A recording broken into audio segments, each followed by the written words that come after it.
The forest seemed to close in around Ben as he followed the stranger through the dense underbrush, the tall trees towering like silent sentinels above them.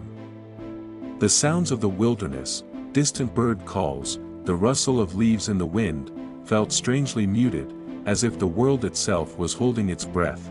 Ben's legs burned with every step, his body weak from the hunger that still clawed at his insides, and the exhaustion that seemed to weigh down his every movement. The stranger, however, moved with practiced ease, as though the harshness of the forest had long since become a part of him. His every step seemed deliberate, calculated, as though he knew this place like the back of his hand. Ben tried to keep up, but it was becoming more difficult with each passing minute. His stomach growled, a low and constant reminder of how far gone he was. He hadn't eaten properly in days, and the small handfuls of berries and herbs he'd managed to find weren't enough to stave off the gnawing hunger. His body was beginning to feel like a hollow shell, and he wondered how long he could keep going before it completely gave out on him. The stranger glanced over his shoulder every so often, checking to see if Ben was still behind him, his face unreadable as always. He hadn't said much since their brief exchange earlier, and Ben had been too consumed by his own desperation to ask any further questions. All he could think about was finding food and water, anything that would give him the strength to keep moving, to survive. Finally, after what felt like hours of walking, the stranger stopped. Ben stumbled slightly, his body heavy with fatigue, and took a few hesitant steps forward until he was standing beside him. They were at the edge of a small clearing, surrounded by a thick wall of trees. The sky above was beginning to darken, the last vestiges of daylight slipping away as the sun disappeared behind the horizon. Ben's heart skipped a beat. He could see something in the distance, a faint, almost imperceptible flicker of light through the trees. His body tensed with anticipation. A fire. It had to be a fire. The stranger didn't say anything, but he gave a subtle nod in the direction of the flickering light, as if confirming Ben's suspicions. Ben's stomach twisted in excitement and dread. A fire meant warmth, comfort, perhaps even food. But it also meant someone else might be out there, another person, another unknown. The stranger moved first, his footsteps light and almost soundless as he made his way toward the light. Ben followed cautiously, each step feeling like a burden, but his hope was growing. Slowly but surely.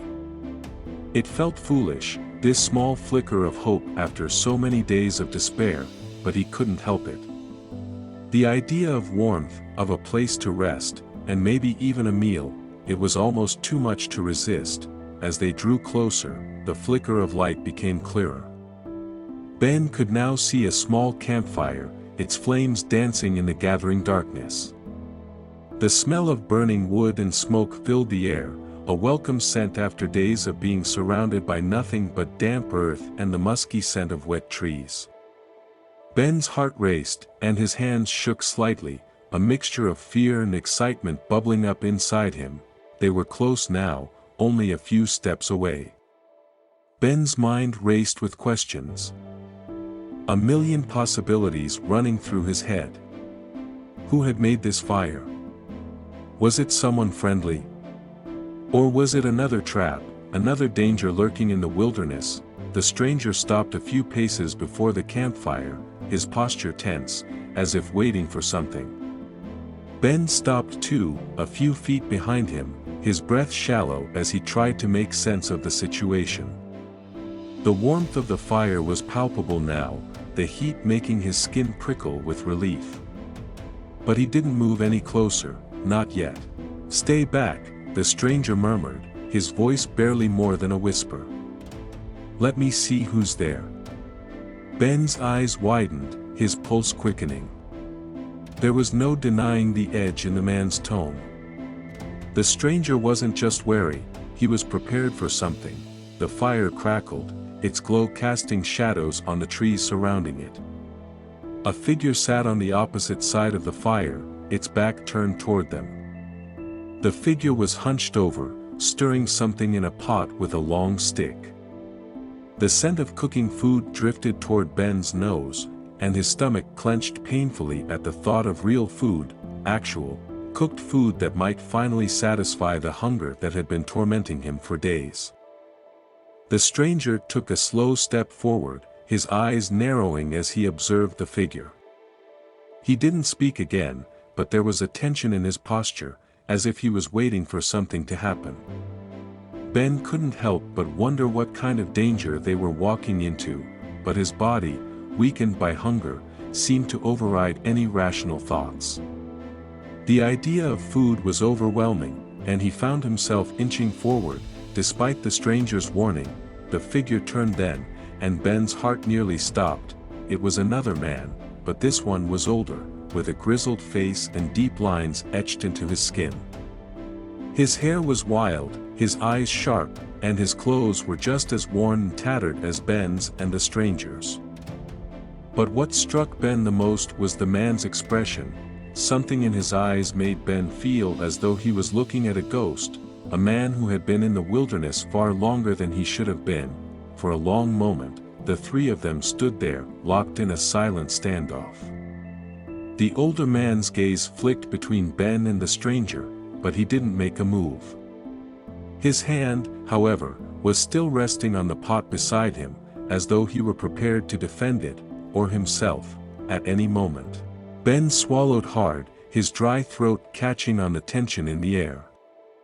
The stranger beside him didn't move, didn't speak. Finally, the older man spoke, his voice hoarse but strong. "You're hungry," he said, his gaze turning to Ben. "You came looking for food." Ben's heart pounded in his chest, and he nodded, though he didn't trust himself to speak. His throat felt as if it were lined with gravel, too dry to form words. The older man eyed them both for a long, uncomfortable moment before he reached for the pot with the stick, stirring it slowly. "You're lucky I'm still cooking," the man muttered. "But it won't last long. You can have some." Ben's breath hitched at the words. Food. Actual food. Before Ben could speak, the stranger beside him stepped forward, his voice sharp and calculating. "Why are you still here?" he asked the older man. "You've been in the forest for too long. Are you waiting for something?" The older man's eyes flicked to the stranger, his expression unreadable. "I'm waiting for nothing," he said.